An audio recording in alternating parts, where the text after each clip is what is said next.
মটুরাম। আচ্ছা ঠিক আছে, মটুরাম যিনি, আমি কি করে উনি স্বরাষ্ট্রমন্ত্রী আর কি করে স্বরাষ্ট্রমন্ত্রী ভারতবর্ষের মানুষ বলে আমি জানি না। কারণ যিনি স্বরাষ্ট্রমন্ত্রী মানে তিনি ভারতবর্ষকে আগলাবে বহিঃশত্রু আক্রমণ থেকে।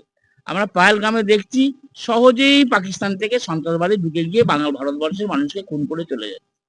আবার এসআইআর এর নাম করে বলছে যে বাংলায় না, আমার পশ্চিমবাংলায় রোহিঙ্গা আছে, পশ্চিমবাংলায় বাংলাদেশি আছে, এরা ঢুকলো কি করে আমার বাংলায়? সেখানে তো স্বরাষ্ট্রমন্ত্রীই জবাব দেবে। কিন্তু এসআইআর এ দেখা যাচ্ছে যে এখানে রোহিঙ্গাও খুঁজে পেল না, বাংলাদেশিও খুঁজে পেল না, বাংলার বৈধ ভোটারদের নাম বাদ দেওয়া হলো।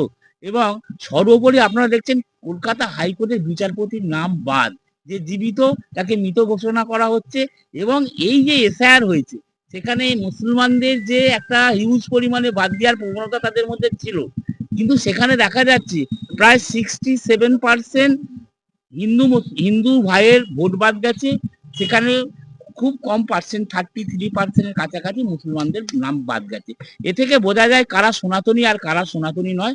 জাতপাতের রাজনীতি যারা করে বাংলার মানুষ তাদেরকে ঘৃণা করে।